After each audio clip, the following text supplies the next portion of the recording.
Christmas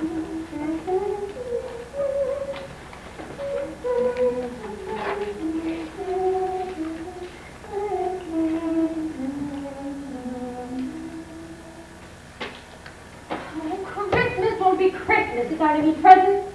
It's so dreadful to be poor.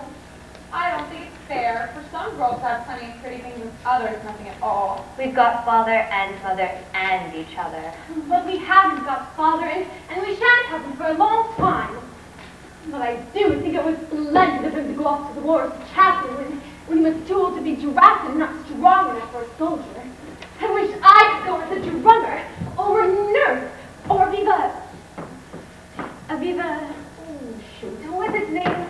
You know why Mother proposed not having any presents this Christmas. It was because it's going to be a hard winter for everyone. And she thought we ought not spend money for pleasure when our men are suffering so in the army. Well, the little money we should spend wouldn't do any good. We've each got $1. And I agree not to expect anything from you or Marmee, but I do want to buy a leading centrum for myself. I've wanted it for so long. I intend on spending mine on new music. I shall get a nice box of drawing pencils. I really need them. Mother never said anything about our money, and she won't wish us to give up everything. So let each buy what we want and have a little fun. I'm sure we work hard enough to earn it. I know I do. Teaching those tiresome children all day when I'm longing to enjoy myself at home. You would have half the hard times I do along March. How would you like to be shut up in a room all day with a fussy old lady who keeps calling, Josephine! Josephine! Is never satisfied and worries until he's ready to fly out the window or cry. I know it's naughty to fret, but I do think that washing dishes and keeping things tidy is the worst work in the world. I don't think any of you had as trying or a time as I do. You don't have to go to school with impertinent girls who laugh at your dresses and insult you when your nose isn't nice. Oh, and label your father if he isn't rich. Amy, if you mean libel, I'd say so and not talk as if Papa were a pickle bottle. I know what I mean. You need to be satirical about it. Remember to use good words and to improve your vocabulary. Girl, do you remember the night Amy went to bed with a clothespin on her nose so the lips that offending teacher? Well, it wouldn't have been crooked if you hadn't brought me in the coal hut when I was a baby. I intend to take time by the fetlock and improve myself. You may laugh all you please, so there. Indeed. My one comfort is that Mother doesn't put tucks in my dresses when I'm naughty. Tucks in your dresses? Amy, what do you mean? Maria Park's mother does, and my dear, it's really dreadful. For sometimes she is so bad, her frock is up to her knees, and she can't come to school at all. Well, I call that mean. So do I. And when I think of that degradation, I feel like I can bear even my crooked nose and my purple dress with yellow skyrockets on it. Amy, you do fuss over clothes, and I call it silly. I don't intend to let myself be a frump like some girls I know. Oh, let's be elegant or die! Joe does use such slang words. Don't, Joe, it's so boyish. Well, that's why I do it. Thank heaven I've got a boy spirit in my baby Tucker. I detest rude, unladylike girls. And I hate affected nimmity-pimmity chicks. Birds in Mrs. Nest agree. You were old enough to leave off boyish tricks, Josephine. It didn't matter so much when you were a little girl. But now you're so tall and turn up your hair. You should remember that you're a young lady. Well, I'm not. And if turning up my hair makes me one, well then I shall wear it in 2 tails till I'm 20. I hate to think that I've got to grow up and be Miss March and wear long gowns and, well, act as prim as a china actor. Well, you needn't be prim. Only girlish. Girlish? It is bad enough being a girl anyway, when I like boys, games, work, and manners. And it's even harder now, for I'm just dying to go to the war and fight Poppin. All I can do is stay here and knit like a pokey old lady. Poor Joe, but it's too bad it can't be helped. So you must try and be content with making your name boyish and playing brother to us girls. As for you, Amy, you are altogether too particular and prim. Your airs are funny funny now, but if you don't take care, you'll grow up an effective little goof. I like your nice manners and refined way of speaking when you don't try to be elegant, but your absurd words are just as bad as Joe's slang. If Joe is a tomboy and Amy a goose, what am I, please? You're a little dear, nothing else.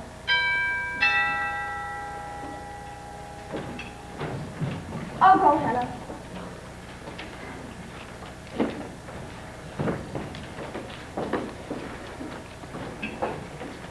Joe does pick at me so.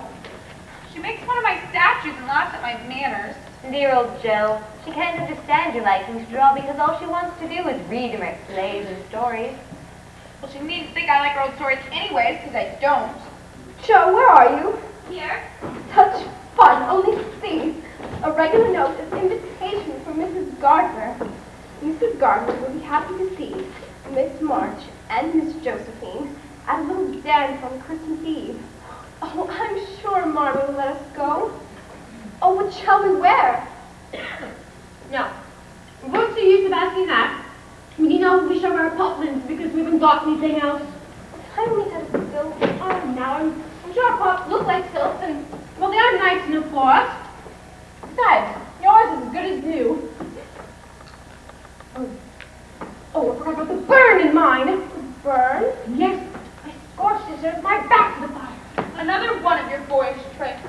Joe, you certainly are incorrigible. Burn shows dreadfully. Can't you draw something over it to cover? Like, put just a little black bow. A bow in the middle of her back? Wouldn't that look nice? You'll just have to stay still and keep your back out of sight. Your front is all right. How about your gloves? Well, they're spoiled lemonade, so I shall have to go without. Oh, no, you must have gloves or I won't go. You can't dance without them. And if you do, I should be so mortified. Then we'll stay still. I don't care for company dancing anyhow. I like to fly around and cut papers. Can't you make them do? No. Oh, but I'll tell you what we can do. We can each wear one good one and carry the bad one. But your hands are bigger than mine and you'll stretch my gloves dreadfully. Then I shall go without. I don't care what people say. You may have it, you may. Only don't stain it, and do behave nicely. Don't put your hands behind you, or say Christopher Columbus, or call me Plummy, will you? Don't worry about me. I'll be as prim as I can be. Have you a nice pocket handkerchief? Oh, yes. A plummy one. Joe! That'd be standing nice. Well, you're just like Marmee. I believe she'd ask to wear handkerchiefs if you're running away from an earthquake. It's one of her aristocratic tastes, and quite proper. Mind you, keep your back out of sight, Joe. No, I shall forget. If you see me do anything wrong, just remind me to wink, will you? No, winking isn't ladylike. Do you learn to be so proper? Well, you go and answer your note and let me finish the manuscript for the witch's curse. There goes Laurie on his new horse. How well that boy rides. Laurie is a perfect cyclops, isn't he? How can you say that when you've got both his eyes? I didn't say anything about his eyes. You needn't fire up when I admire his writing. Oh, my goodness! That little goose means a centaur, and she calls him a cyclops. Oh, he's so rude. Only a slap so flingy is I miss father so.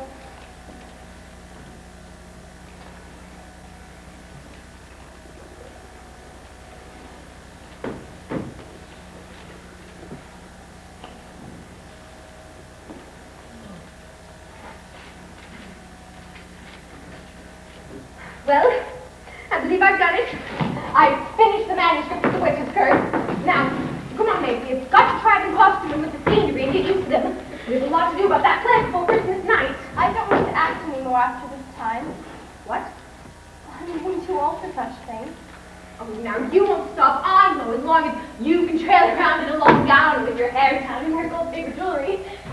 Why, Meg, you're the best actress we've got. And there'll be an end to everything if you quit the board. Now, Amy, come on and do the fainting scene. in that. Joe, I can't help it. I never saw anyone fake before, and I don't intend to make myself all black and blue falling flat as you do. If I can go down easily, I shall drop. If not, I shall fall into a chair and be graceful. No. Do it this way.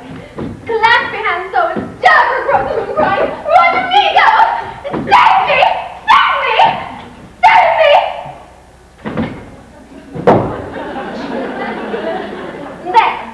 Now you do it. Rodrigo, save me! Save me! Save me!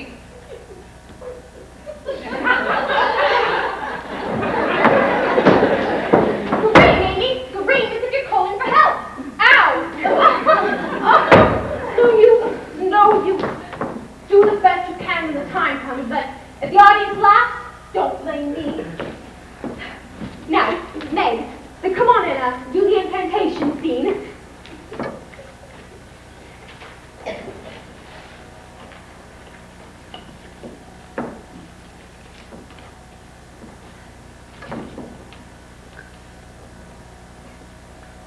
Hither I come from my airy home, afar in the silver moon. Take the magic spell and use it well, or its power will vanish soon.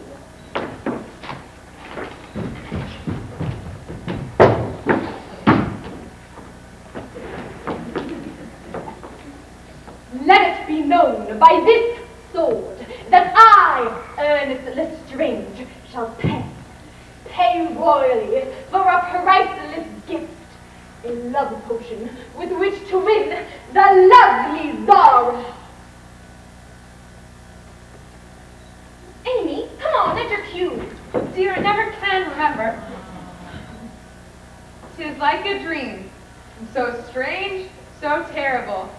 He whom I thought so gentle and so true is stained with fearful crimes. Poor murdered lady, have I escaped a fate like thine? Ah, I hear his step. Now heart, be firm. I'm the villain now, remember?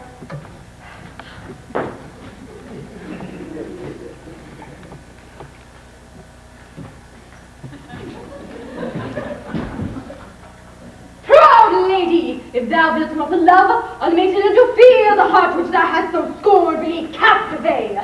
Thou shalt rue the day when counsel was awful, asked, and it was refused. But I will win thee yet, and then beware. Do thy worst, murderer. Spirits, watch over me, and thou canst not harm. Adieu, my lord, adieu. Don't say adieu, say adieu. Make the stop in your nose. Now, the next scene is enormous cake.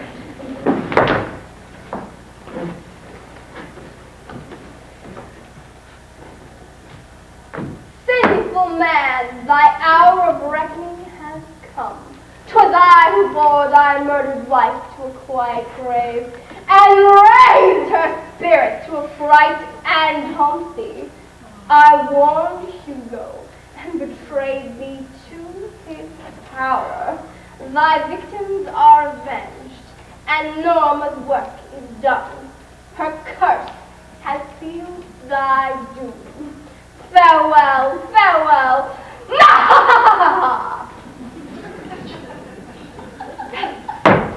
Help!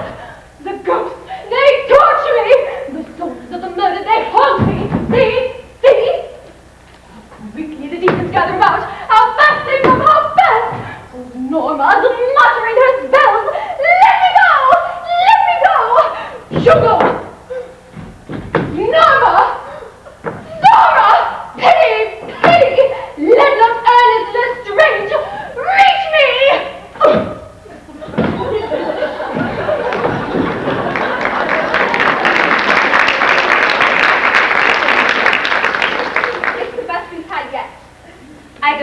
how you can act and write such splendid things, Joe. You're a regular Shakespeare. Well, not quite.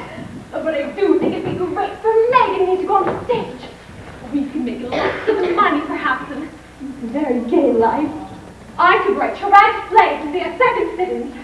I've always wanted to do Macbeth, and if only I had a trapdoor for Banquo. I've always wanted to do the killing part.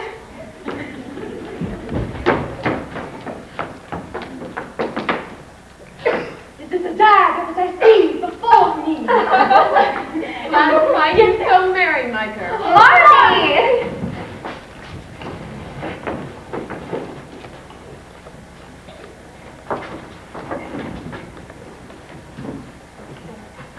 How have you got on? Oh, we've had a perfectly slummy day. There was so much to do getting the boxes ready for the soldiers that I didn't come home for dinner. We missed you, Marmee. Did anyone call Beth? No.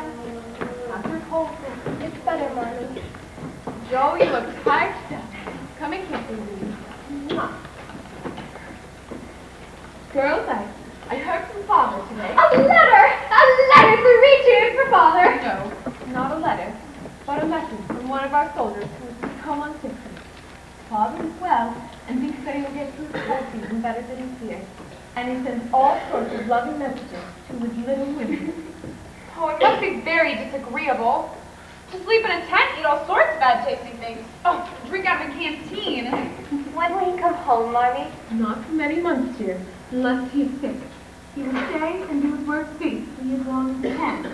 And we won't ask him that a moment sooner than he can spare.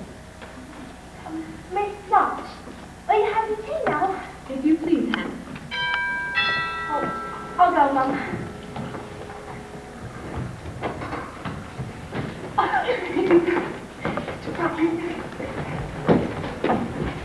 Well, Hannah! Mr. Brooke! Mr. Brooke, Mum. Good afternoon, Mr. Brooke. Good afternoon, Mrs. March. Good afternoon, girls. I come as a missive, both of peace and of war. Laurie begs to come and dress rehearsal, and I have come for those hospital supplies. They must go out tonight. Certainly. I'll get them directly. Girls will not let Mr. Brooke and the Laurences come to your rehearsal. Mercy, no, Mother. Men are positively excluded. Laurie sneaked his way into our picnic club, but even he kept little me into allowing men in our rehearsals.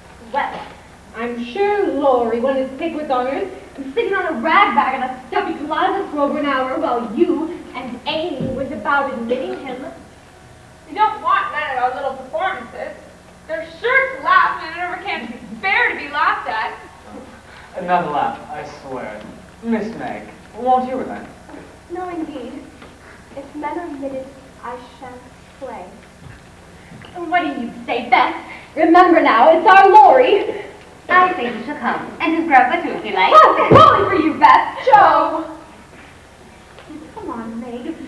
Be a good sort and give in.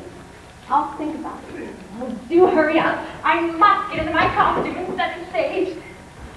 Eggs and Beth will help me with the hospital things, please. And Meg, entertain Mr. Brooke while we are gone.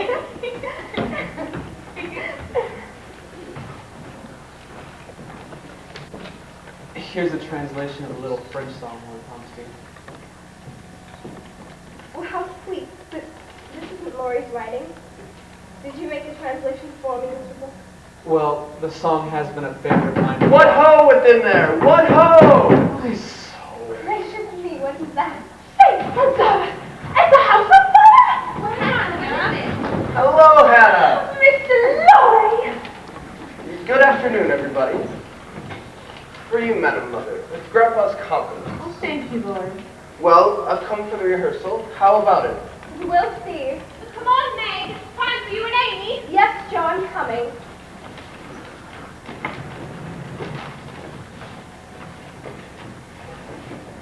Here's the Madonna you wanted to copy, Little Raphael.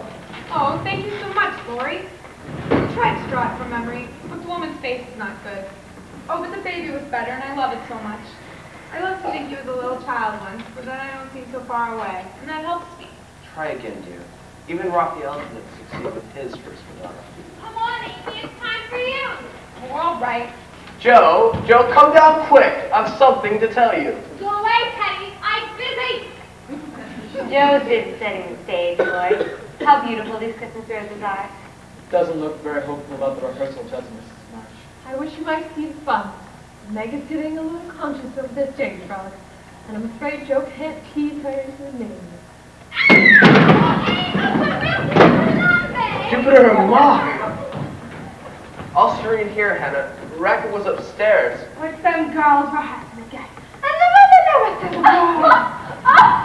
Anyone hurt, Meg? Oh no! The pasteboard tower fell over just as Ernest was trying to carry off Dora. They all came down together. Was Joe furious? I can wait to find out. All I see was Amy's head and Joe's rusted boot. Oh, you'll be quiet, you bad boy. I thought you had gone home. Where on earth did you get the boot? Aren't they great? I got it from a lady who has a friend who knows an actor. They're certainly fetching. Going dressed, Joe, you look ridiculous in that costume. Bother, I won't. You wait here, Teddy. I'll be back in a jiffy. All right, Joe. Then there will be no rehearsal? Not before tomorrow. It will take time to repair the ravages to Laurence Tower. Well, I must be on my way. Laurie, I'll stop at your grandfather's house and leave that Latin book for you. All right, Professor. Goodbye, Mr. March. Well, won't some of you come for a drive? Brooke has been making me study hard all day. Beth, run up and ask Joe and Amy to get ready, and you come along too. Thank you, Laurie. We'd love to talk. Also, Joe and Amy. How about you, Meg? Much obliged, but I'm busy. Anything I can do for you, Madam Mother? No, thank you. Except stop at the office and see you passing by. It's our day for a letter from Father, and he's as regular as the sun.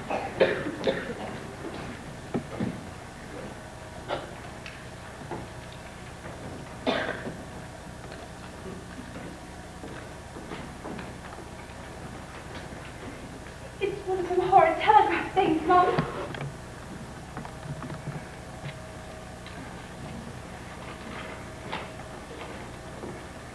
Girls! Marmee, what is it? Go, come quick! Marmee, that telegram.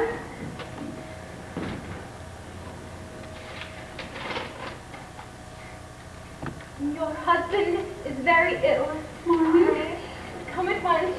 At Blank Hospital, Washington. Please go.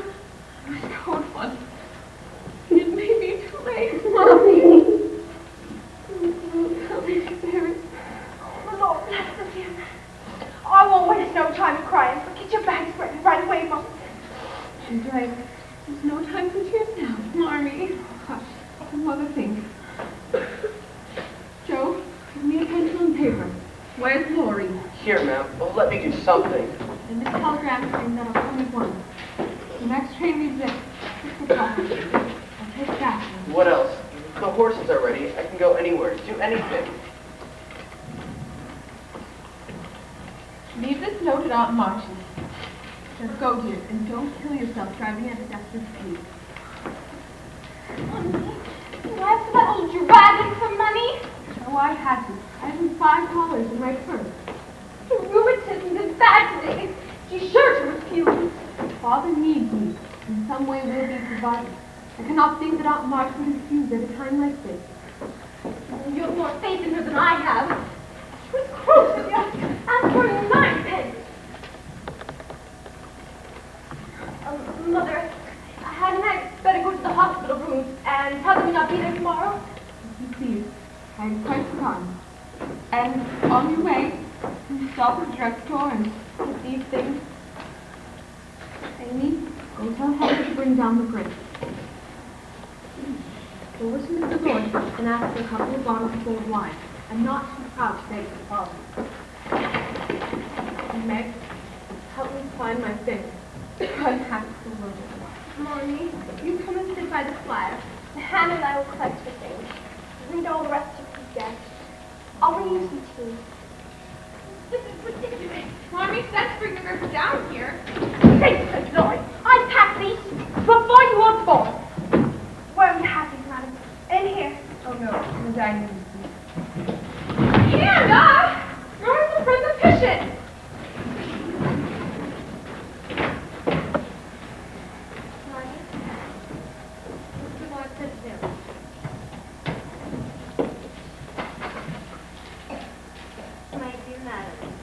am deeply grieved at this misfortune, but we will hope for the best. It is all we can do. Here is the old wine you did the honor to ask me for, and some old deep brandy which may prove useful. You're so kind. Hospital wards are often cold and chill, so I have ventured to offer you this dressing gown, this heavy shawl, warm muffler, and old slippers. Not beautiful, but most comfortable, I assure you. You're a kind and generous gentleman. I don't know how to thank you. It continues. It will be a long, hard journey for a woman alone, and I would like to offer myself as an escort to you. It says no.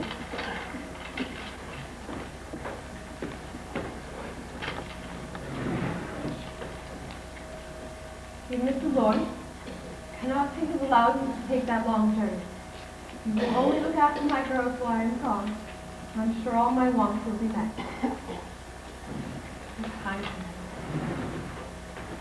Meg, sorry, Beth, will you speak to Meg and tell her to pack them all carefully? Yes. Hannah, make sure that this note gets to Mr. Laurence as soon as possible. Miss Beth, your mother needs things no more than cats. What would she do with them in the hospital, child? Mr. Laurence sent them for father. Please put them in the tray, Hannah. Beth, go and find Mother's big shawl. She'll need it for the journey. Amy, go gather Mother's hat and gloves. No brandy's first, but I'll get right back into packing all the time.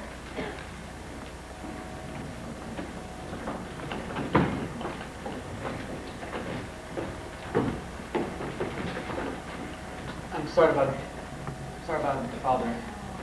Mr. Laurence has commissions for me in Washington, and I've come to offer myself as an escort to your mother. Oh, very kind. I feel reassured knowing that she has you to take care of her. Thank you very, very much. This tea will be getting cold. Would you like it for Mother? No, I will not bother your mother right now, but I will be back in town with the start. Goodbye, Miss March. Here's your tea, Marmee, dear. Thank you. So I return to Aunt March's. Not yet. Oh, that may be him now. Oh, no, it's Aunt March herself, Mother. I'll go. Mr. Brooke will serve as your escort tonight to Washington. Oh, Aunt March. Hello, Margaret. Now be careful with this. Now what's this I hear? March, sick in Washington. Well, it serves him right. It serves him right. I always said it was absurd for him to go into the army. And perhaps next time he'll take my advice. Father did what he thought was right, Aunt March. Won't you sit down, Aunt March? No, I won't sit down. A stronger man could have done more. He shouldn't have gone now. He shouldn't have gone. I knew he'd get a fever or something. He never did know how to take care of himself. Or his money. You needn't be begging me for help now if he had. Why, he'd give his last dollar or the shirt off his back to the first man who asked him. Where would I be if I had done the same? I'd like to know. I'm sorry to ask for money, Aunt March. I haven't enough for the railroad journey. Of course you haven't. Of course you haven't. You're just as bad as he, and then expect me to come to the rescue. You may be willing to end your days in a poorhouse, but I'm not. I'm a sick old woman, and I need all I've got. The money will be repaid, Aunt March. When, I'd like to know. Such wastefulness. What? Gallivanting off to Washington on a scare telegram? Why, I can't afford such trips. When you see my nephew, ask him what he means by going to the war, getting sick, and then asking me to pull him out of the hole. What does he mean by it? What does he mean, I say? Oh, I need. Well, why don't you ask me to sit down? Now, where is Josephine? She's the only practical one in this family. She's out running errands for Mother. And Laurie, Just as I thought. She's probably gadding about with that rabbit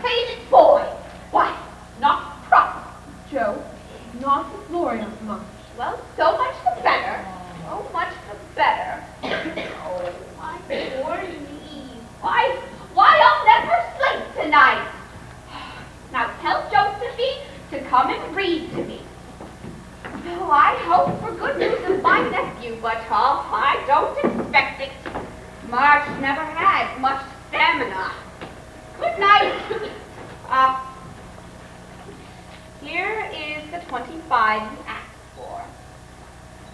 And here is a check for 50 more. Oh, I know. There are plenty of bills to pay. Good night. Oh, Marmee, I was afraid she wasn't going to give it to you after all. I was sure she would. She has a kind heart. She's afraid to show it. Marmee, you're afraid to come down. Aunt March is a raging Vulcan. Oh, Amy, if you mean a volcano, why don't you say so? She was kind about the money, though. Here's your brooch with father's hair in it, Marmee. I thought you'd want to wear it. Thank you, dear. That must be Jo. Lucky she missed all March. I saw March come out, so I dodged to the garden. I knew she wouldn't have anything to give but advice, and from her face, I guess you got that large portion. Well, we're dependent on her at any rate. Marmee.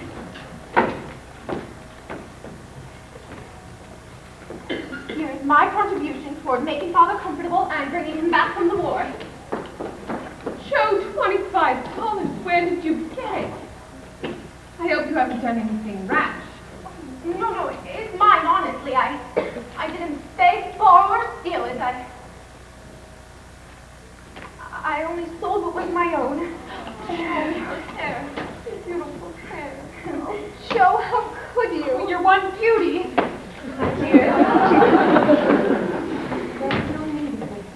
She doesn't look like my Jo anymore. But I love her dearly for it. No, Beth, it's the little fact that saves the nation, so don't wail about it. Besides, it'll be good for my vanity. I was getting proud of my mop, and, well, it'll cool my brain. I'm satisfied. No, I'm not. Well, I know how you risk your vanity in college for your love, but, my dear, it wasn't necessary. Aunt March helped us. And I'm afraid someday you'll regret it. No, I won't. What made you do it? Well, I was just wild to do something for Father, and I'd have sold the nose off my face if anybody would have bought it. Now I've some tails of hair and marked $40, not nearly as thick as mine, and, well, it was the only thing I had to sell. So I dashed into the shop and asked what they would give for it. I don't see how you dared. He was just a little man who looked as if he only lived to oil his hair. He hesitated at first, but then I told him in my topsy-turvy way that I wanted some money for it. And his wife said, Take it, Thomas, a large young lady. Didn't you feel dreadfully when the first cut came? well, I did feel a little queer when I saw that dear old hair that hung on the table. All ready? Jo, what the dickens have you done? Are you trying to make a porcupine of yourself? You look like... Sorry. Don't say anything now. It's time to go, madam. The carriage is here.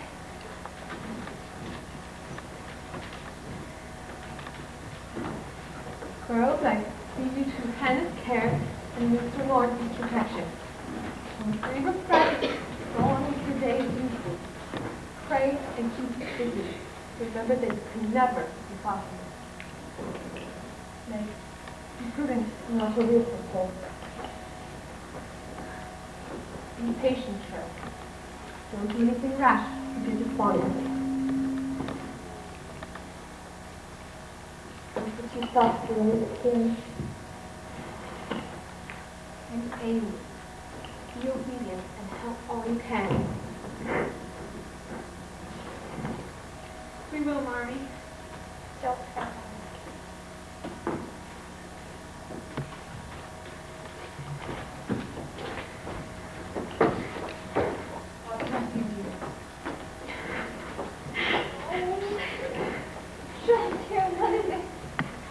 Nothing.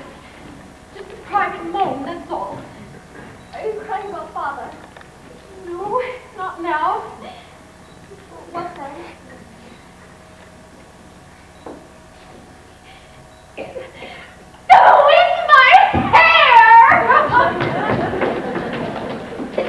Good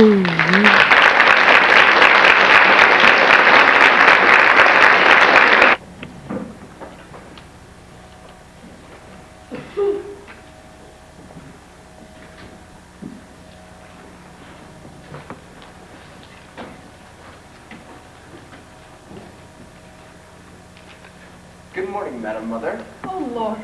What report for Mr. March and Beth? Well, we're better, I'm happy to say. And it's good to have him home again. You never forget my note, Laurie. Where's Jo? I have something to tell her. I'll send it to you. She's in the study playing nurse to Father and Beth. Tell her I have a plummy bit of news.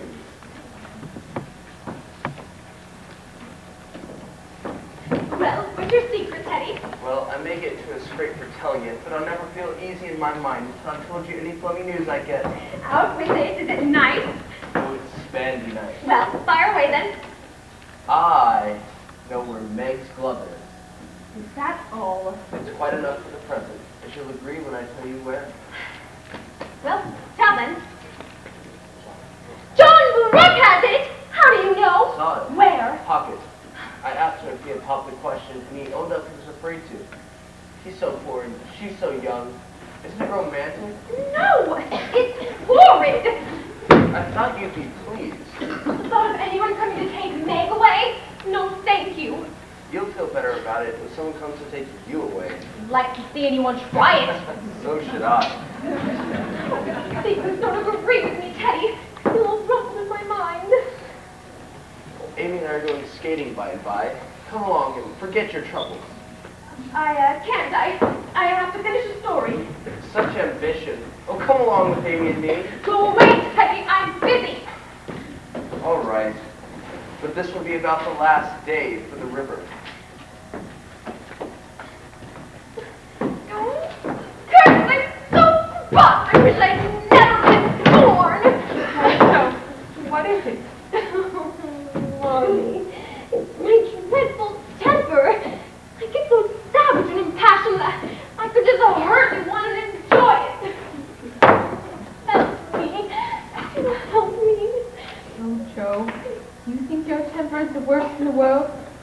But mine's just like it. Why, Mother, you're never angry. I've been trying to cure it for 40 years, and have only succeeded in controlling it. I still have to learn not to feel it, though that may take me another 40 years. What's the trouble? Mother, I've something to tell you. About Meg? How quickly you guessed. Though it's a little thing, it fidgets me. Tell me all about it. Well, Meg left a pair of gloves over at the Laurence's house, and only one was returned. And now we didn't think anything of it. Laurie told me that Mr. Brooke has it. How would Laurie know that?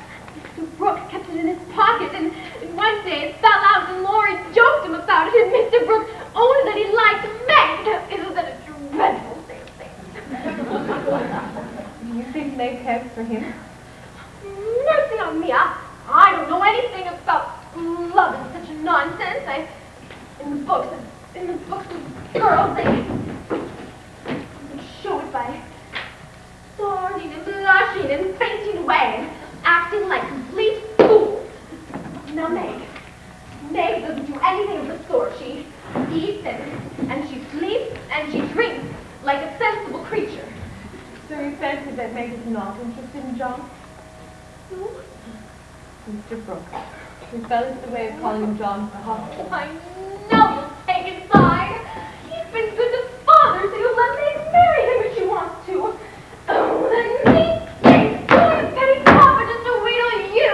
Dear, don't get angry. I was so devoted to poor Father, we couldn't help getting fond of him. That doesn't give him any reason to try and steal Meg. He was perfectly open and honorable about Meg. He told us he loved her, and only asked the right to try and make her love him.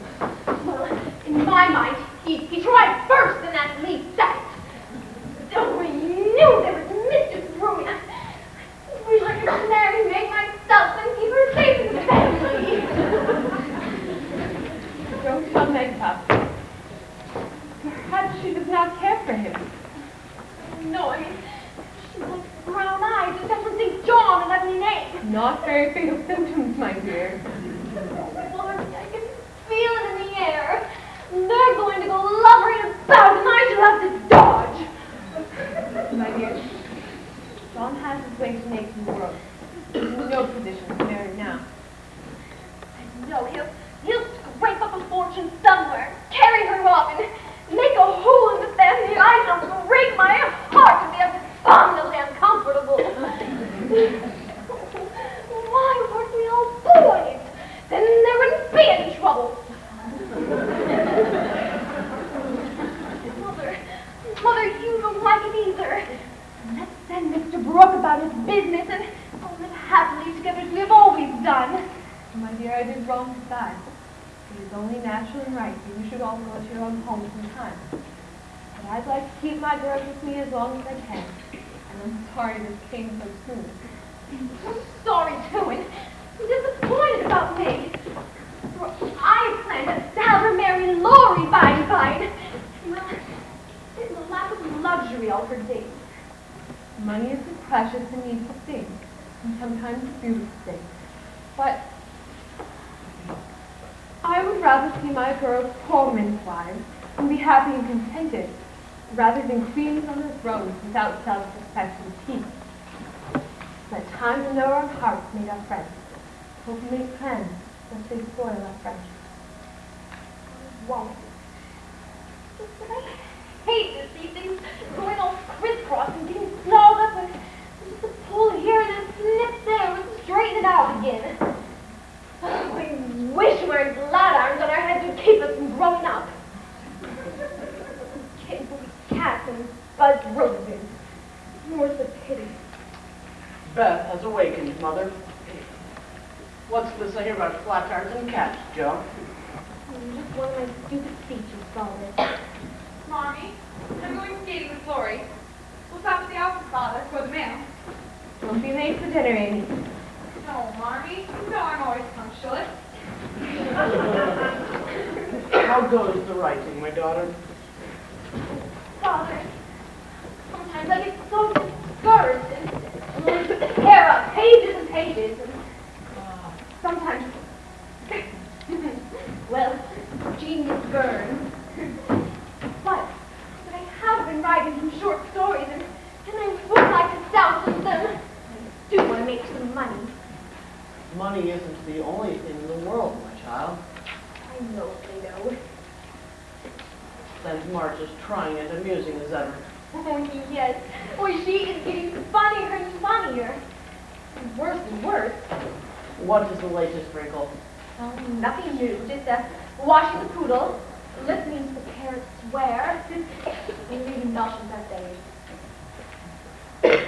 Father, when I think of all the good times she could be having and doesn't, I don't envy her with all her money.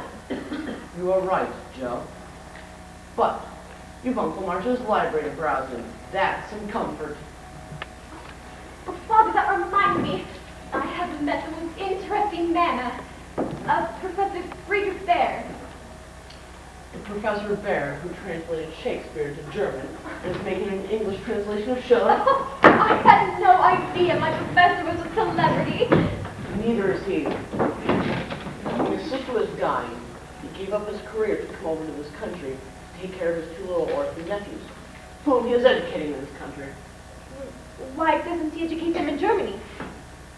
Their father was an American, and it was their mother's last request that they be brought up as Americans. So, Professor Bhaer adopted not only the boys, but their country as his own. A fine, manly thing to do. What is he like? Well, he isn't handsome, and while he was looking over the books, he was humming like a big bumblebee. Rather stout.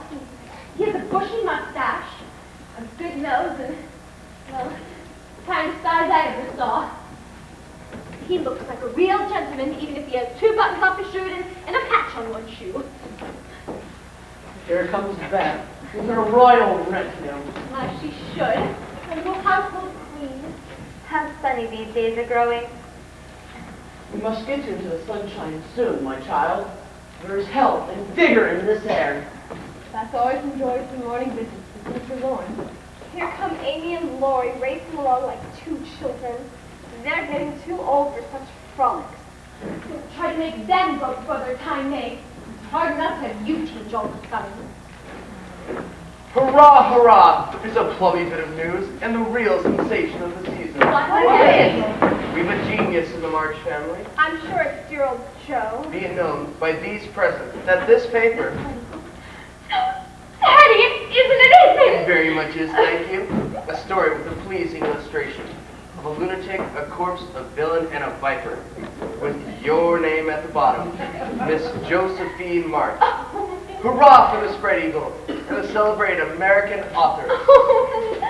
Marmee, Beth, my story's been printed. Isn't it fine to see it all in print? And aren't we proud? Let me see, my daughter. Joe, oh Joe, I knew it. I'm so proud. Tell us all about it. Does father know or mother? How did you ever dare No, try? how much did you get for it? Don't quit jabbering and I'll tell you all about it. First off, Laurie had read some of my stuff and he I told said me. her stories were works of Shakespeare compared to most of the rubbish that is published every day. So, I gave him 3 of my stories to take to a publisher friend he knows. And this is the result. 2 stories accepted, and the 3rd also he will cut out the moral. Laurie. People don't want to be preached at. Morals don't pay nowadays. And here's a check for $50. $50? Oh, and I can write reams of them. I may not be able to do much with my hands, but I can make a battering ram out of my head and knock a living out of this topsy-turvy world. It is good, my daughter. But remember, hitch your wagon to a star. Never mind the money. I think the money is the nicest part of it. Fancy earning $50 all by yourself. Whatever will you do with such a fortune? I'm going to send Beth and Marmee to the seashore. Joe, that's splendid, dear. But I can't do it. It would be so selfish. But you must go. You see, it's what I had my heart set on it and why I succeeded. You see, I don't get on when I think of myself alone, so it'll help me to work for you, don't you see? Marmee needs to go to nursing 2 invalids, and she won't leave without you, Beth. Beth, let Joe spend the first $50 in her own way. Oh, and it's such a beautiful way, just like my Joe. I know we all want to hear Joe's story. Father, are you too tired to read aloud? I never have a chance to get tired of such devoted nurses. Suppose we go to the study where the light is better.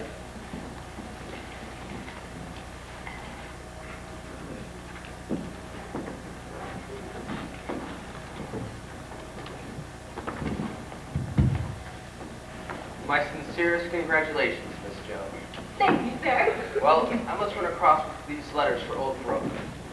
Oh, Meg, have you seen him since he came home? Certainly. He comes to see father and mother every day. Such devotion to father and mother.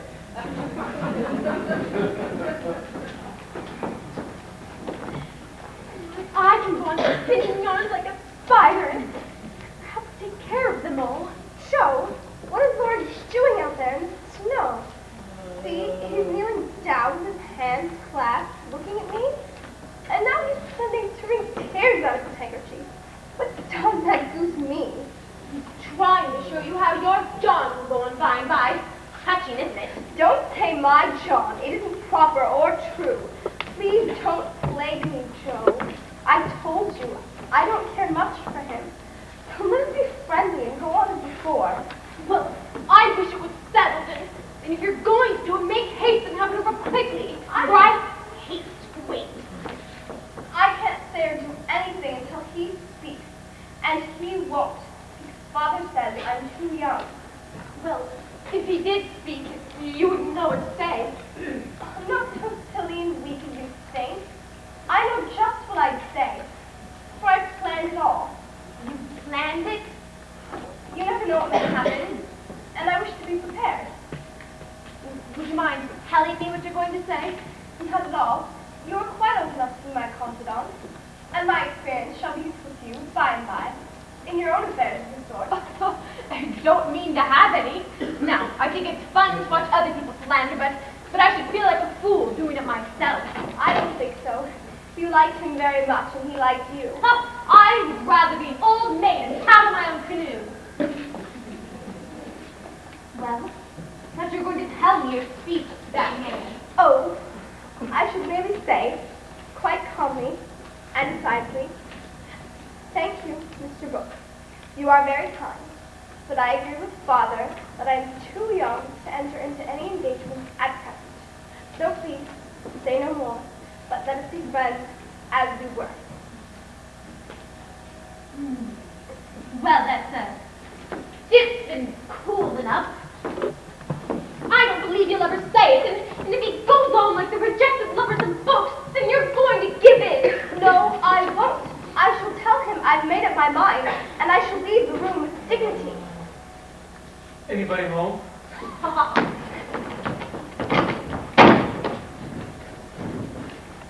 Good morning. I came to get my umbrella. That is, how does your father find himself today? It's very well. He's in the right. I'll get him and tell him you were here. Mother should like to see you. Pray sit down. I'll call her. Don't go, Margaret. Are you afraid of me? Well, how can I be afraid when you've been so kind to Father? I only wish I could thank you for it. Shall I tell you how? No, please don't. I'd rather not. I love you so much, dear. I only want to care for you a little bit. I don't know. Will you try to find out? For I can't go to work with any heart unless I know whether I'm to get my reward or not. I'm too young. I'll wait. And in the meantime, you could be learning to like me. Would it be a very hard lesson? Not if I choose to learn. Oh, please choose to learn. I love to teach, and this is much easier than Italian. No, I don't choose. Please go away and let me be. Do you really mean that? Yes, I do. Father says I needn't be worried about such things. It's too soon, and I'd rather not. May I hope you'll change your mind? By and by? Anybody home? Now where is everybody? Goodness me, what's all this? It's Father's friend. I'm so surprised to see you. Well, that's evident. Tell me, what's Father's friend been saying to make you look like a pine? There's mischief going on here, and I insist upon knowing what it is. We were merely talking. Mr. Brooke, give her his umbrella. That boy's tutor. Ah, I understand now. You haven't gone and accepted him, have you? Hush, he'll hear. Shan't I call Mother? Not yet. Tell me, do you mean to marry this cook? Brooke, if you do, not one penny of my money goes. You remember that. I shall marry whom I please, Aunt March, and you can leave your money to anyone you like. Hoity-toity. Is that how you take my advice, miss?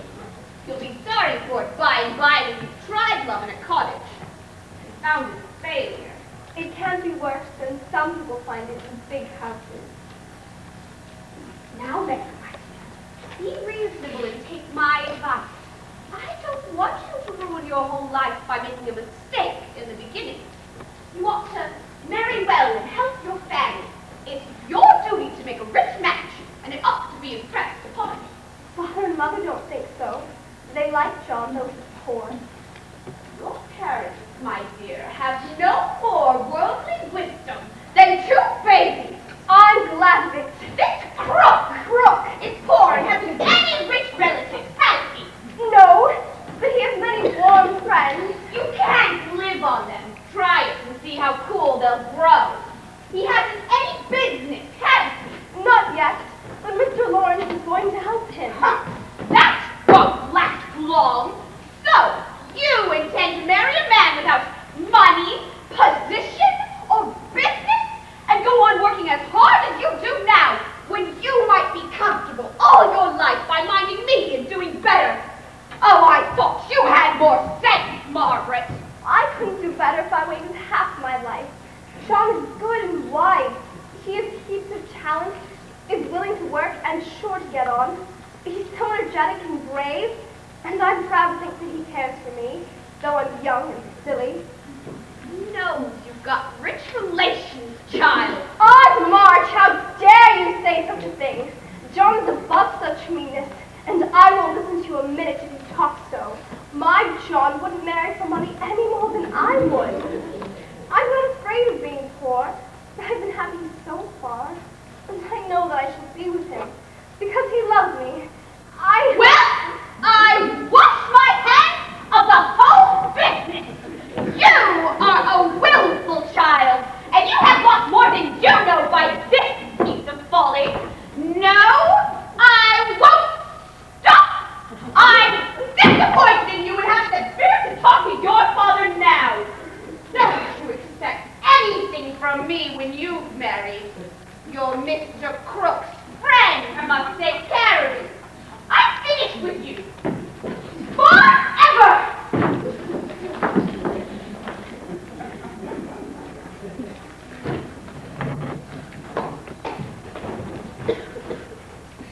I couldn't help it over here. Thanks for defending me and proving you do care for me a little bit.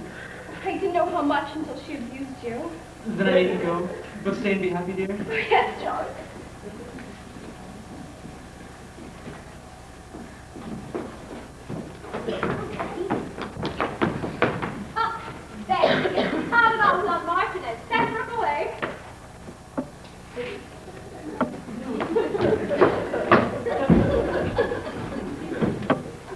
Sister Joe, congratulations.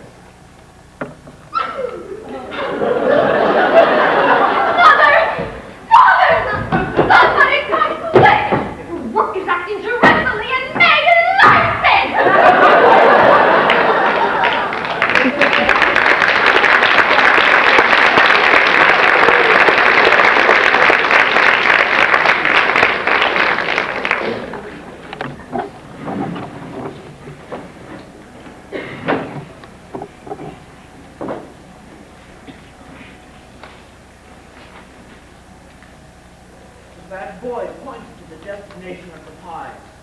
We'll be good, stick a bit of Christmas in them. Then now we'll cook that and comfortable. The father said when he cut his little boy's head off, terrible swing. Miss May, come quick! Miss May, we talked around in the woodshed. We have fought into lights the rest of us can't get it out.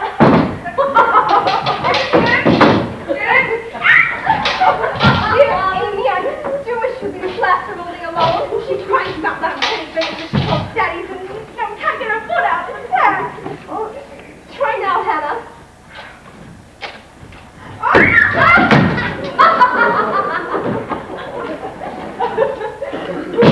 Oh, what? No more picnic? Not present. I'm read out. Joe, don't you want to help me cut the sunflowers? We need the seeds to feed Aunt Coffeetop and a family of chicks. Oh, yes. I'd be glad of the exercise. Well, it's a chance to cool my fevered brain. And besides, I need some time to fill up my idea box again.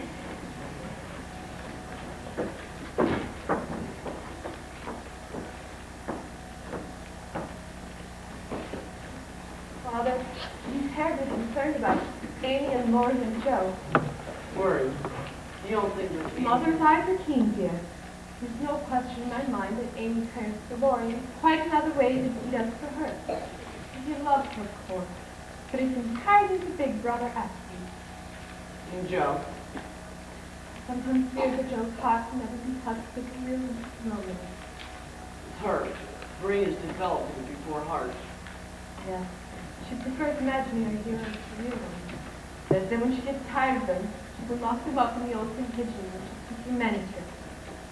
And yet, what else have those keen, motherly eyes discovered? do you remember how interested Joe was in that elderly professor? Professor Bhaer. Since she's been teaching Kurt's children, she has seen him.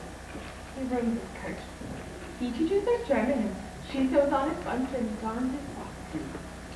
You dear foolish mother. I shouldn't call darning socks a love symptom. Mother, I'm going down to the office to walk up with John. Very well, dear. Bring John back to tea. Thanks, Mother.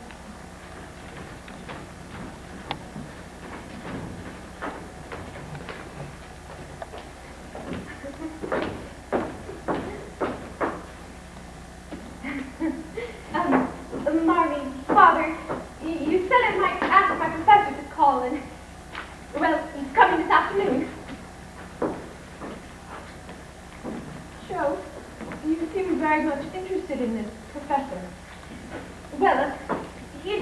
me to study simple, true characters.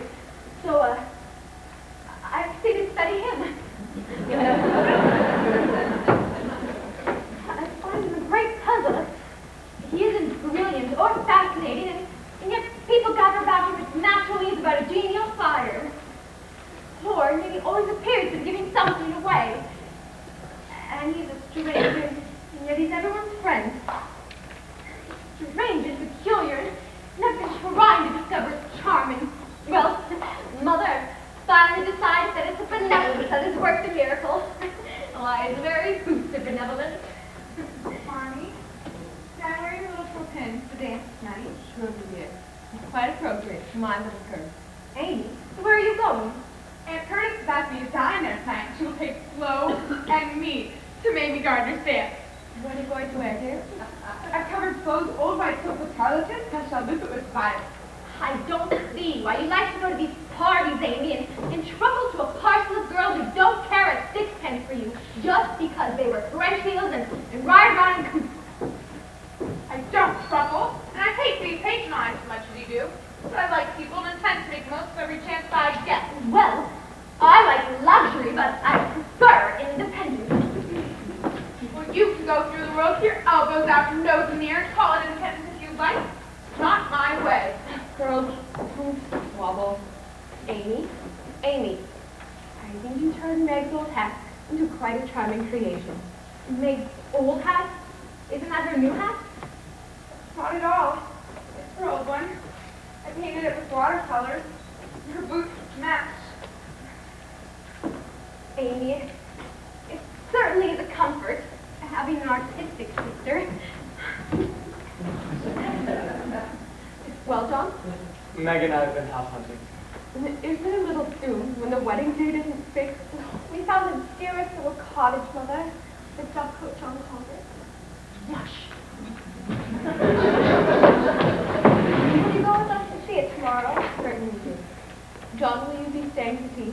Only too glad of the chance now.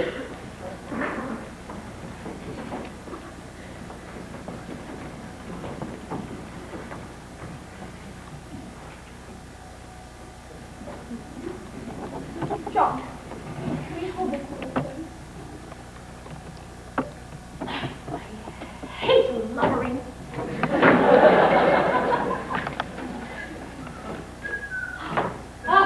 Toodles is coming. At least we shall have some sensible conversation. No, I wish you wouldn't call Laurie Toodles. It isn't dignified. Oh, Teddy. For Mrs. John Brooke, Oh, Laurie. with the maker's compliments and congratulations. Whenever John is away and you get frightened, Mrs. Meg, just bring this out of the front window and it'll rouse the neighborhood in a jiffy. Amy, you're getting altogether too handsome for a single lady. I shall warn Grandpa. Don't be absurd, Laurie. Will you ever grow up? I'm doing my best now, but 6 feet is about all a man can do in these degenerate days. Oh, gaze upon the happy lovers. Yes, aren't they radiant? I want to paint Meg in her wedding gown. First bride in the Martin family. Old Brooke has asked me for the wedding, and I accepted on the spot. Told him I'd go for the end of the earth. The sight of Joe's face on the occasion would be worth a long journey. Yes, wouldn't it? I must drive or I shall be late. You don't look festive, ma'am. What's the matter? I don't approve of the match. Can't you know how hard it is for me to give up Meg? You don't give her up. You only go half. I've lost my dearest friend, You got me anyhow, and I'll stand by you, Joe, all the days of my life. and I know you will. You're always such a comfort to me, Teddy. Well, now, don't be dismal. There's a good fellow. But, oh, I say, Joe, that little Parker's getting desperate about Amy. About Amy? Yes, he writes poetry about her and all that sort of thing. We'd better nip his little passion in the bud, hadn't we? Well, of course we had. We don't want any more married in this family for years to come. Oh, mercy on me where the children may be. It's a fast age, ma'am, and I don't know what we're coming to. You're a mere infant in this world, but you'll go next, Joe. Don't be alarmed. There should always be one old maid in the family, and I'm it. I think it's dreadful for people to break up families so. Take Yes. Hannah, you tell Father and Mother that the professor is here. Come and see Miss John, Mum. Professor Bhaer, how nice to see you. Nice to see you. But no, you have a party. Oh, no, we haven't. Just family was coming to make one of us. If I should not be more short-throat, I will gladly bring them all. Mother, Father, this is my friend, Professor Bhaer. I'm glad to meet you. This is the friend of whom you speak. Yes, my boy Teddy. I'm so proud of him. Oh, come now, Joe. Don't speak as if I were a lap dog or a Beth's kitten. I'm glad to meet you, Professor Bhaer. Remember, there's always a welcome for you over the way. Thank you, sir. It will give me the pleasure to come. Won't you sit? Yeah, come over here, will you? Excuse me.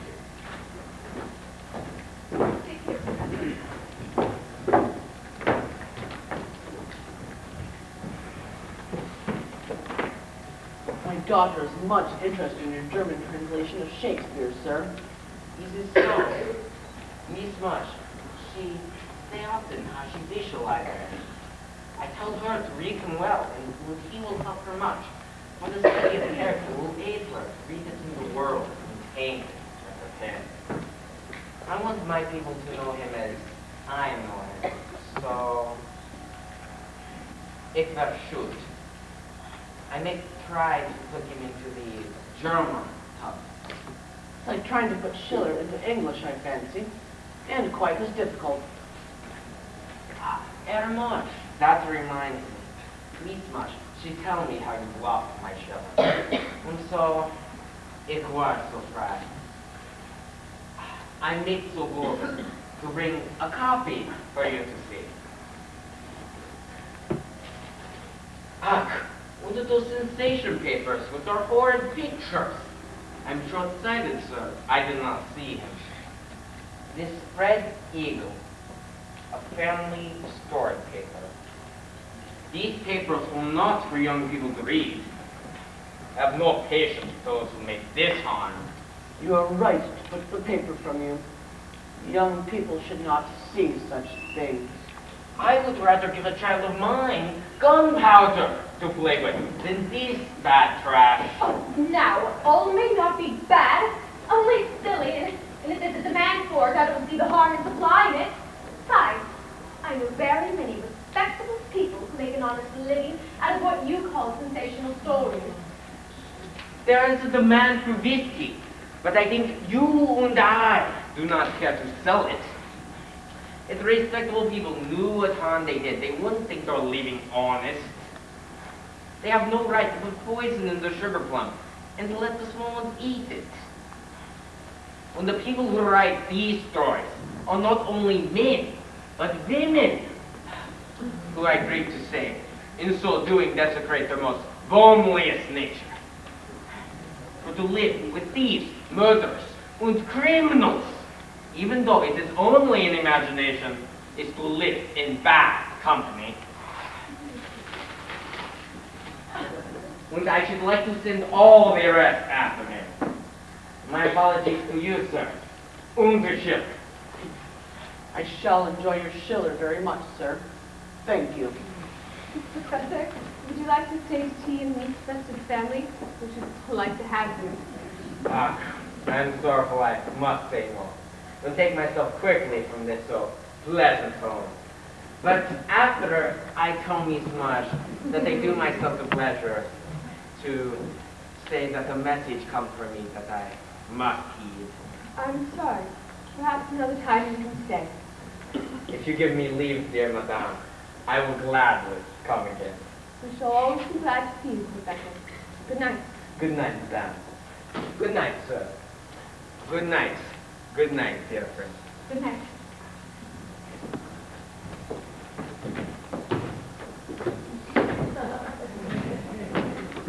Oh, Professor.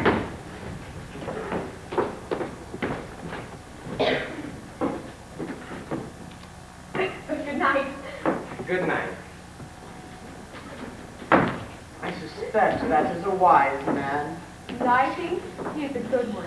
I knew you'd like him. I must go help Hannah.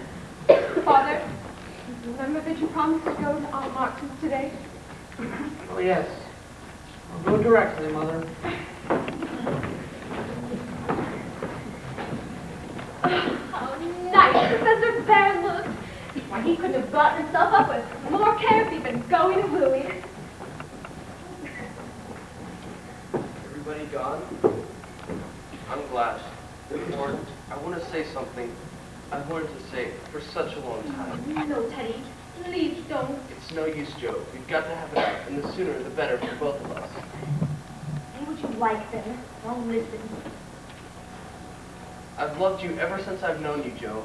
Couldn't help it. You've been so nice to me, and I've tried to show it, but you wouldn't let me. Now I'm going to make you hear and give me your answer, for I can't go on like this any longer. Teddy, I tried to keep you from this. I thought you'd understand. I know you did, but girls are so queer. You never know what they mean.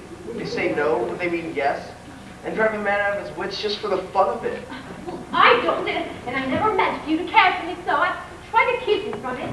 I thought so, but it was no use, and I only loved you all the more. I've waited and never complained, for I hope you loved me, although I'm not half good enough.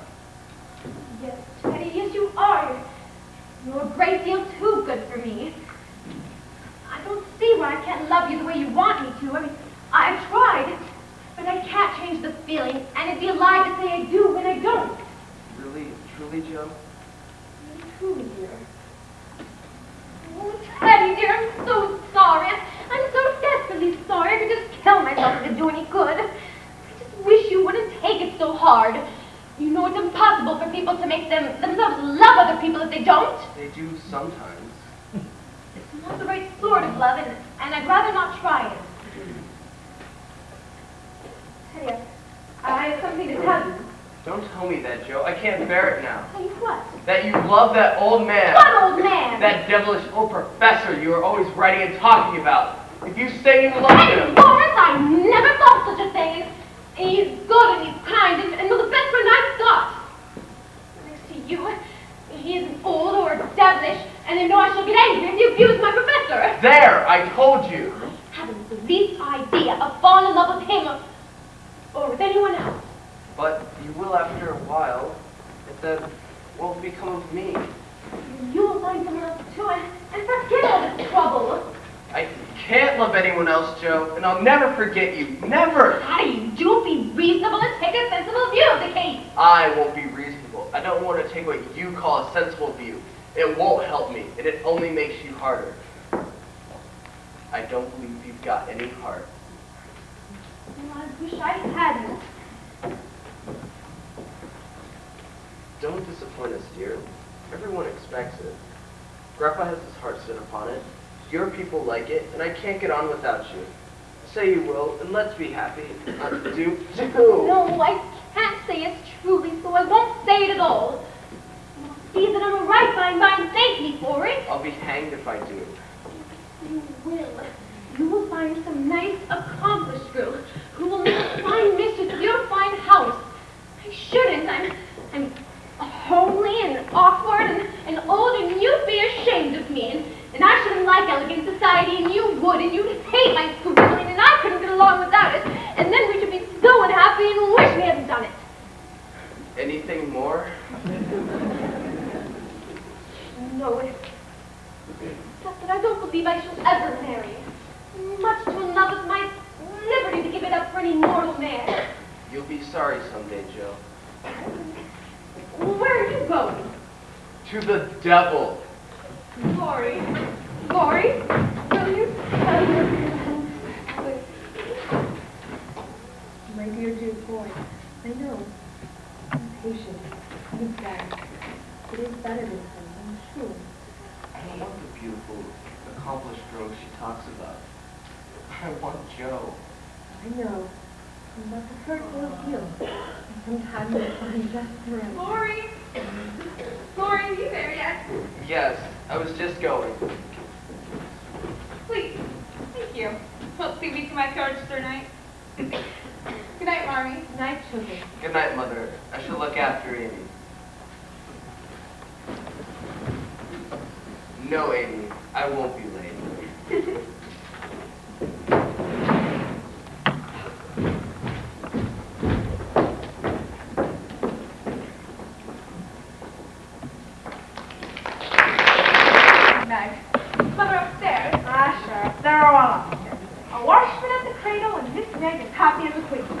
Hannah, isn't it beautiful? What do you suppose Laurie will say when he comes home? Well, I'm sure it's a mercy Mr. Laurie wasn't here when it happened. We don't want these hurry times around. Let's say that with dinner. Have everything very nice, Hannah. Oh, yes. But my mind is so flustered with Miss Meg. There'll be a miracle if we don't roast the pudding and stuff the turkey with raisins, let alone boil it in his own cloth.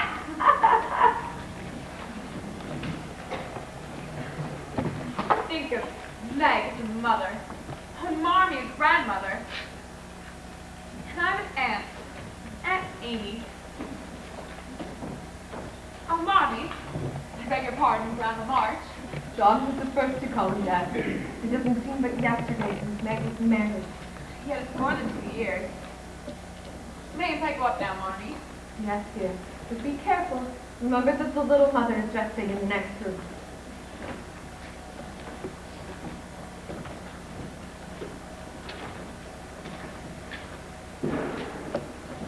Mother, Father?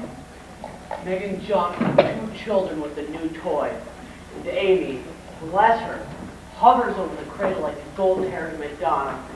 She will get her model for life now, dear little girl. I presume she's got a sketch started already. Well, when I came down, it wasn't art, but finery. She and Meg were discussing some problem about ribbons. Poor John seemed helpless. Imagine poor John knowing anything about ribbons. I ran all the way to Aunt March's.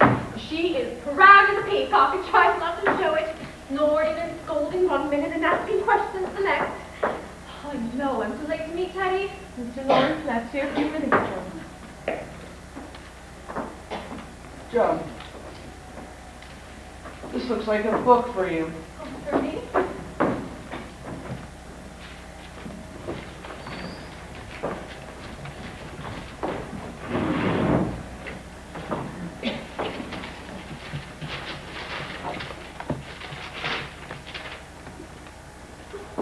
Oh, my father! It's Professor Bhaer's English translation of Schiller, author's copy. Autographed and with an inscription in his own handwriting. What has he written? Father, this sealed pen's actually credited me with being his inspiration. Perhaps you were his inspiration, Joe. Much more likely has been mine, for he's made me ashamed of writing trash. I wish philosophy paid better in this money-loving world. And then my daughter wouldn't have to be writing lurid tales. Well, Leo, the Duke's daughter paid the butcher's bill. They single-handedly donned some new carpet and... oh, the curse of the Coventries proved the blessings of the Marches in the way of groceries and gowns. The least price my head can pay for the outside. How is the book coming along? Any news from the publisher? Well, they sent back the first few chapters. I thought they were dull, but so did I.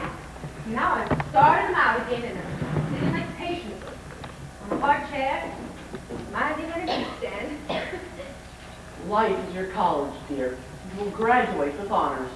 I know. Well, disappointment must be good for me. I mean, I get so much of it, and what the constant dumping that fate gives me, they ripen a sweet, mellowing process, and then I shall prove a ripe and sweet old pippin before I die.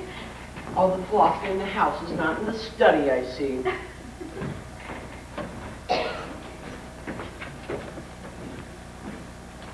Look, Joe. See, my modern Madonna. Oh, Amy! Why, that's great! You have Meg's expression exactly.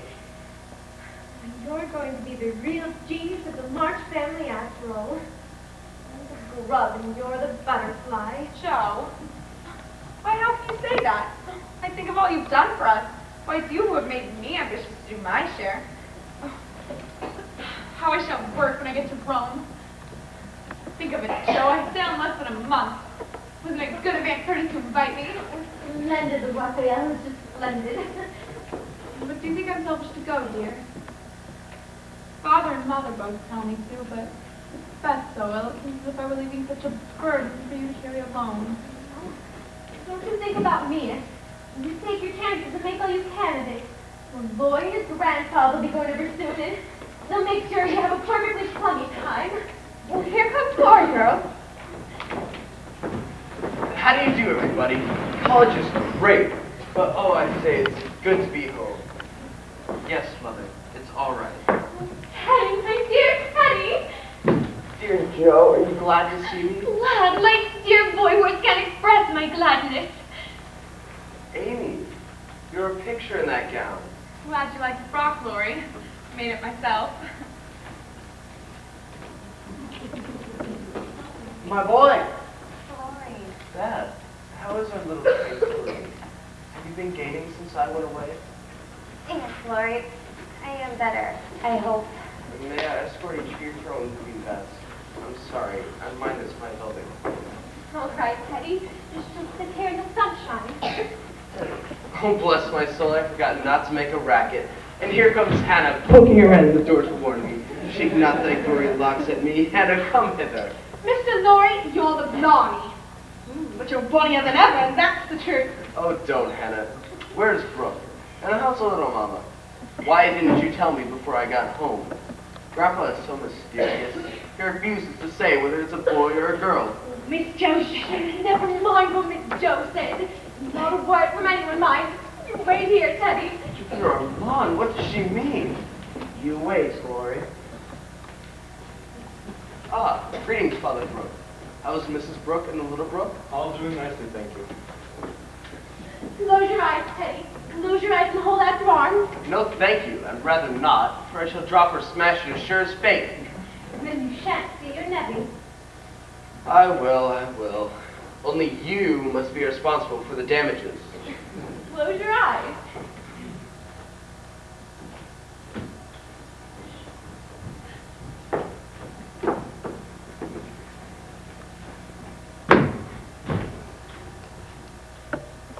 All right.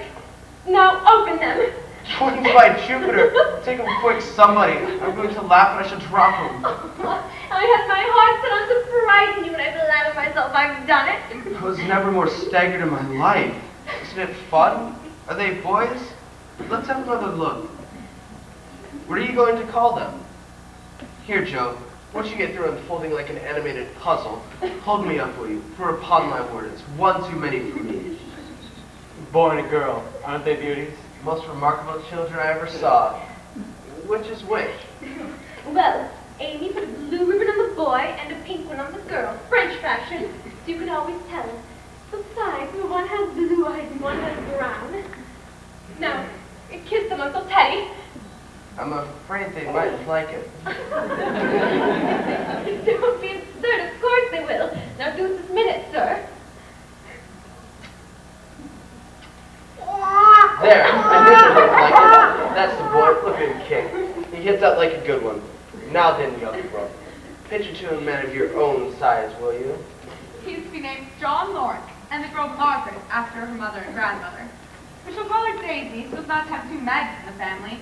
As we can't have two Johns either, I suppose the marrying will be named Jack, unless we find a better name. John and Little John. Why? Name him Demi John. And call him Demi for short. Oh, Daisy and Demi. Why, that's just the thing. I knew our Teddy would do it. All this, all very pleasant.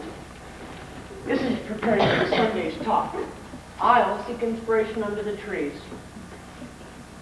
My drawing lesson is at 4. Time I started. I'll walk with you, mademoiselle, if I may. Avec plaisir, monsieur. Now I must go see Hannah about tea. Joe, will you look after Beth? All right, and tell Beth as soon as the excitement's over. Oh, Amy, how lovely. How lovely. Beth, didn't want you to see it till it was finished. Doing it for you, dear. How good everyone is to me.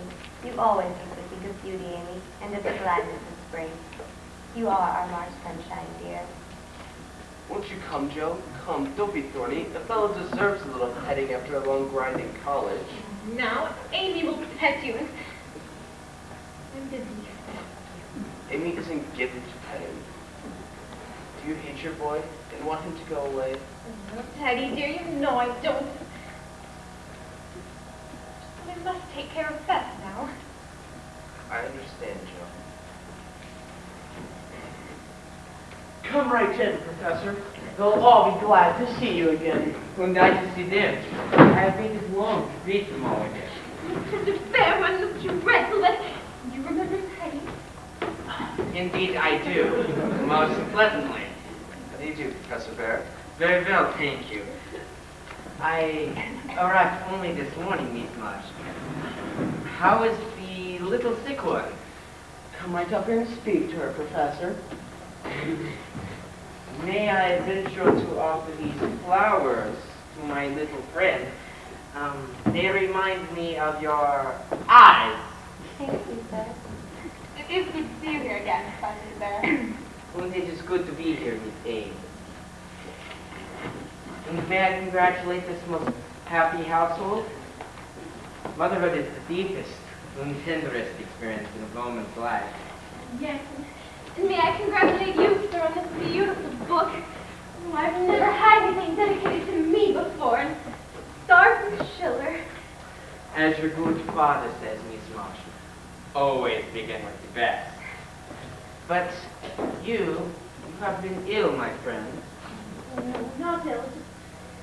Just tired. I'm worried about Beth. Ah, yes, I know, for the good father, he has told me. My heart, he grieves for you. I wish I could help, do something. Nothing can help us now. How about basketball? That is in God's hands, Miss Marsh. The spring, it comes. And that should help my little friend. I know you may think me. He's a stupid old fellow. He will not see. But I have a eye, and I see much. I have a heart, and I feel. I think it is better not to say what I feel now. You will not be going so soon. Mother will be in directly. Thank you, but I must go. I think it is time.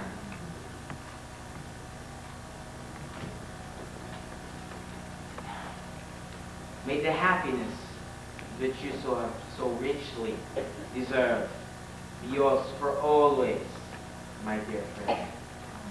Goodbye. Goodbye. Well then, let us say, I'll be the same.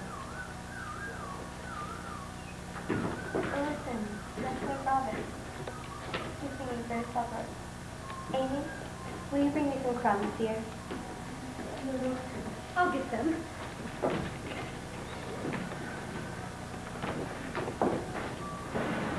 Where's the professor? It's gone.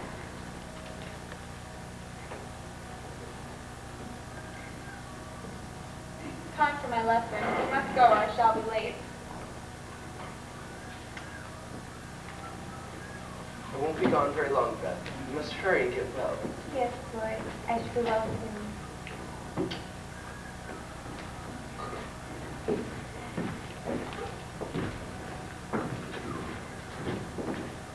See, Father, I wanted to finish this before the babies came. Will you take it to Macy and tell her that every stitch means lost on her? Yes, dear, I will.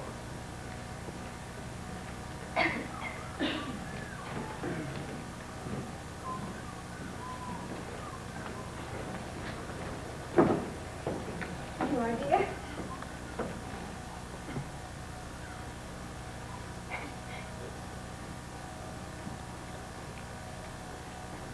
See, Joe, how tame he is. Dear little fellow. I hope he comes back next spring. My dear, you're cold. Now, aren't you tired of sitting on the sofa? And shan't I tuck you up in the big chair by the fire? Yes, please. Keep the those things away. The needle is so heavy, and I'm tired.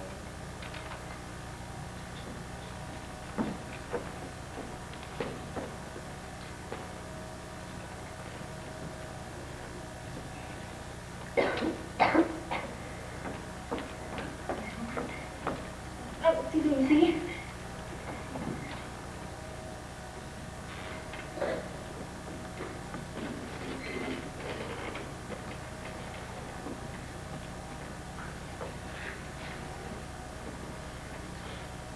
There you are, little sister.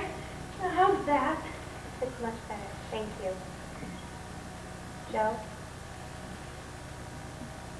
I thought of Meg all night long as I lay awake. That dear happy mother met me upstairs. I thought the angel sent to show little babies the way to this new life. She was perhaps waiting to show some miracle the way to the next life today. How strange this is going, and yet how beautiful. Joe, I think I've just been waiting. This is my baby. Oh dear, I'm glad you understand. I wanted to tell you sooner, but I couldn't. Will you tell the others for me? That's dear. You're saying you won't be going. God wouldn't be so cruel. Hush, Joe. This morning, when we watched the sunrise, and as the darkness faded into the gray and the violet, I watched it. And the sky got so rosy and beautiful. And then it was as if everything stood still. As if God's hand had rested on the earth for a moment. And then the glory of the sun. It seemed like going through a long, dark passage, or a grave, and somebody coming into the light. Did you hear it? I felt that I was tender near to God. I knew that the angel of life was waiting for me. I'm not going to give you up. But I can't be far away.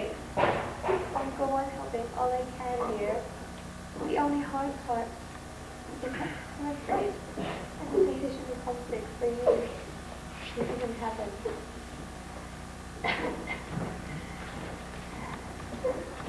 Dear? Mother. I want you to lie down. Yes, Mommy. I think I will. Tell them soon, Joe. Very soon.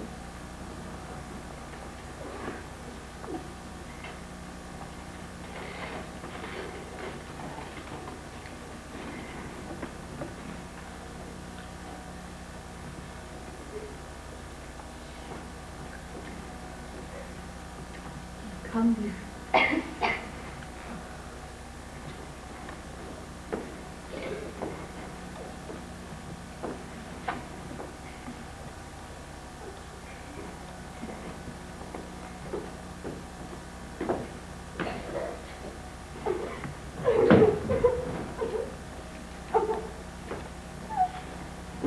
Daisy certainly shows an appreciation of her new finery. Would you like to join me for a stroll in the garden, Father?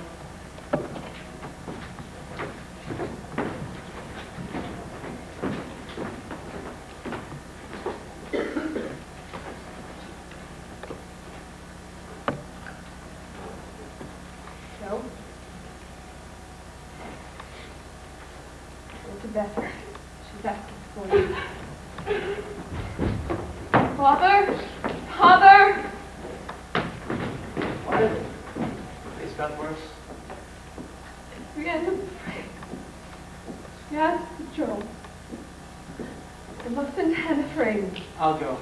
No, you must stay here with Meg. She can't be told yet. I'll go send Karen.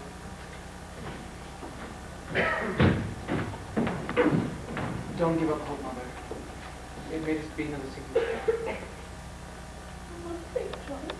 I must stay. They're here, my dear. Smart mother. I'm not going to send Beth last moments of my tears.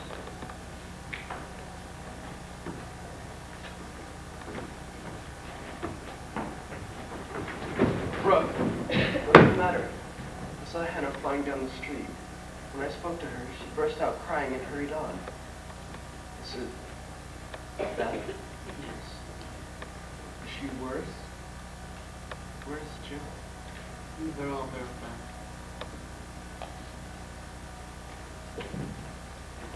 Mom.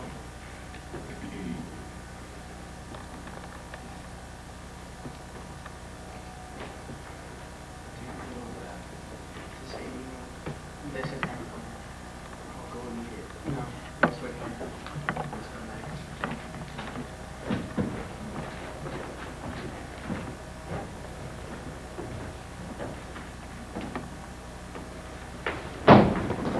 Laurie?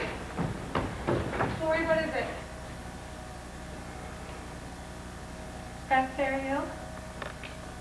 No, dear. Beth is... well, at last.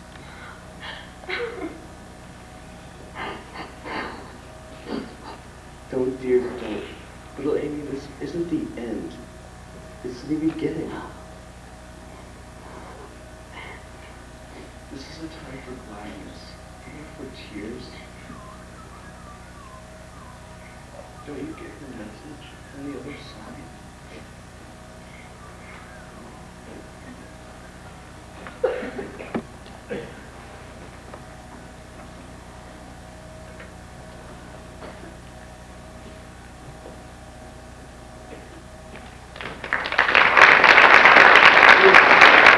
John, that darling little squirrel.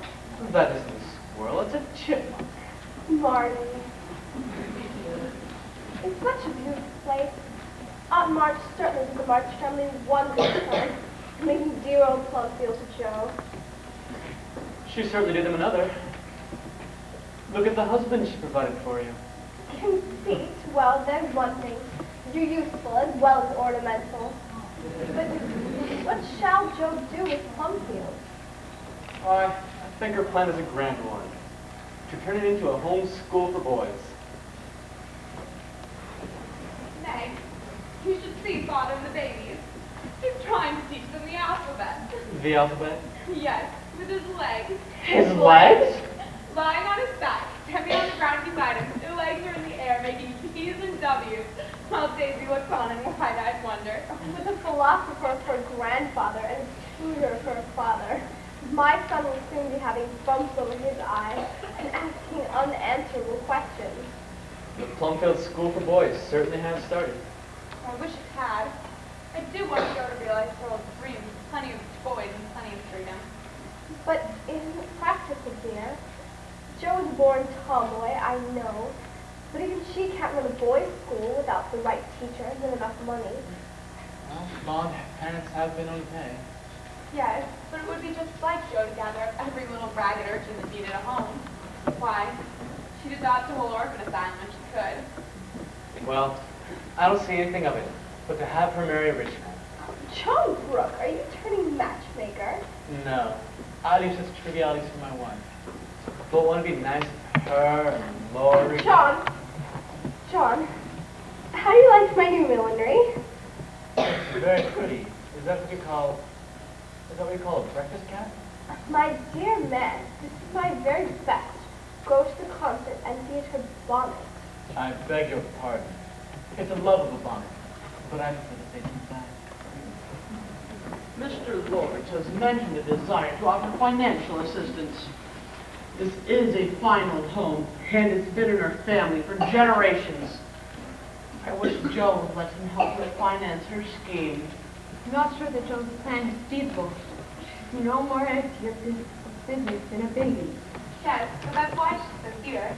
Oh, why when Aunt March left her the old place, didn't she include enough money to run it? I'm not sure I altogether approve of Joe's plan. She's been making a name for herself as a writer. And ever since my little Beth passed us, this has been her one pleasure. Where is Joe? I think she's somewhere about the place with Laurie. Oh, no, she isn't. She's showing Professor over Plumfield. They're building educational castles in the air. A castle on every acre. Yes, quite forgetting that there are hungry men to feed. I think I'll tell Henry to have tea tea out here under the trees. Oh, do, Marmee. It would be beautiful. Get up, you lazy boy, and help me collect the babies. It's their sleepy time, remember? Behold, a hen-pecked husband. Hey, aren't you going to wait for me? Amy, wait. What a day and what a place. Somehow it makes me think of that old garden at Rosa. Do you remember? Shall I ever forget? You used to read to me by the hour while I sketched. And lecture. Don't forget that, please. Should I lecture, Laurie? Well, rather regular rousers. Did me well. Made me ashamed of my lazy ways. When do you begin your great work of art, Raphaela? Never. Home took all the vanity out of me. For after seeing all the wonders there, I felt too insignificant to live. Why should you, with so much energy and talent? But that's just why. This talent is a genius, and no amount of energy can make it so. I want to be great, or nothing. I won't be a commonplace dauber, so I don't intend to try anymore. I'm glad of it. Why? Because well, I don't think a career suited you, Amy. You belong. Yes? That is, Amy. Yes, Laurie? Yes, Laurie? I found those sketches you made at the trail at the bay. Wasn't that walk through the woods wonderful? But I loved even more our mornings on the lake. When we floated under the tower, and in the shadows of the old castle. With the mountains on every side. How well we used to pull together, didn't we? So well that I wish we might always form the same thing. Will you, Amy? Will you? Yes, Laurie. When did you begin to care, dear? Always, I think. Oh, but I fought against it, for I thought you loved Joe. Dear, I was wrong about Joe, and headstrong. And Joe was right. May it be very soon, Amy. Yes, dear. Mrs. Laurence. Oh, I say how good that sounds. My lord. My lady. What do you suppose Joe will say? Well, I don't think she'll mind. I'll get the professor. I'll go tell father and mother.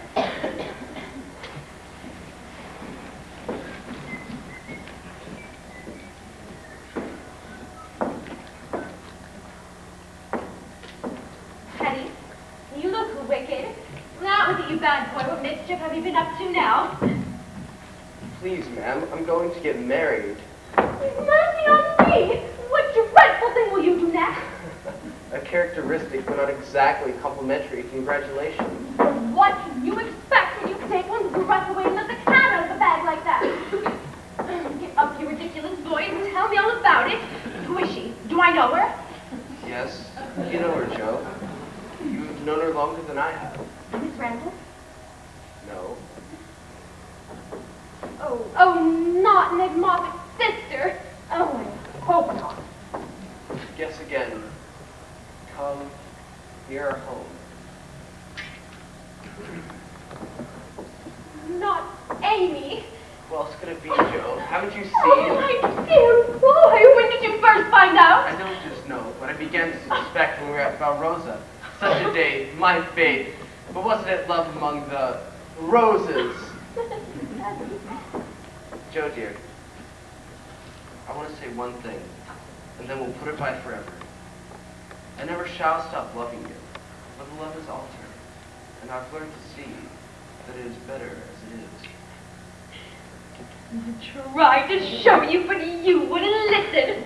I know you did, but I never could be patient, so I got a heartache. Upon my word, I was so tumbled up in my mind at one time, I didn't know which I loved best, you or Amy, and I tried to love both alike. But when I saw her at that old chateau garden at Valrosa, everything seemed to clear up. You and Amy both got into your right places, and I honestly felt sure I could share my heart with Sister Joe and wife Amy, and love them both dearly. We believe it and go back to the happy days when we first knew one another? Leave it with all my heart. Teddy, dear, and we never can be boy and girl again. We are man and woman now with sober work to do, and we must give up frolicking. We can't be playmates any longer, but we shall be brother and sister to love and help one another all our lives, won't we? We're going to get married right away. I can't wait. Of course you can. You always have things your own way.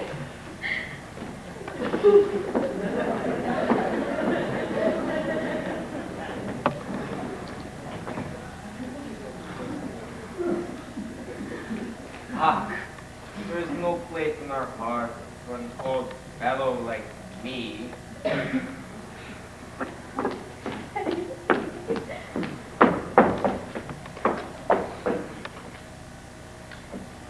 Bhaer, I was looking for you. And I for you, Miss Marsh. I was afraid you had gone. Do you believe I should go with no farewell to those who have been so heavenly kind to me? No, not really. But I do know that you've been busy with your own affairs since you came east. I have hoped to come one time yet before I go. You are going then? I have no business here. It is done. The sun, he is very hot, Miss Marsh. May I not offer you this shade? Miss Marsh, I have a great favor to ask you. Yes, sir. I am bold to say it because so short a time remains to me. Yes, sir.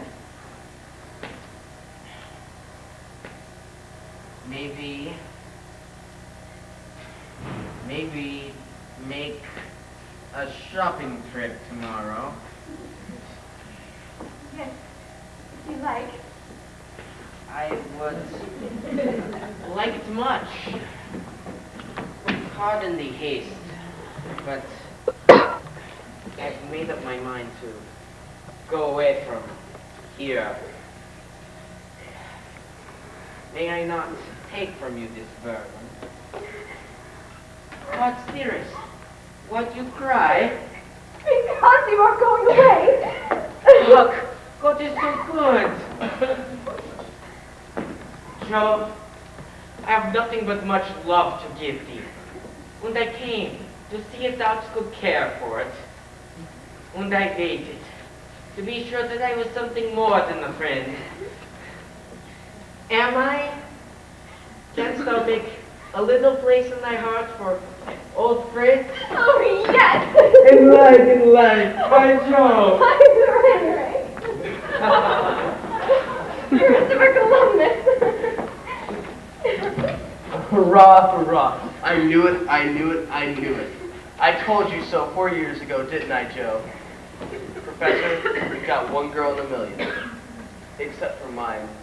Her equal isn't on Earth. I know that, my friend. What's the plan? Why not a double wedding? My Joe, that dear and funny little man. My Joe and I, we are very simple folk. And the grand wedding is not for us. My Joe, she have her heart set on this school, and me to teach him. I have a little money, not much, but I think it may be done as she wishes. 3 cheers for the Bear Garden.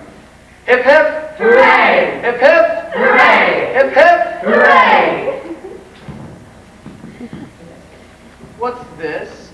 Another pair of lovers? Yes, and it's Grandma's birthday. Long life to her, and every happiness.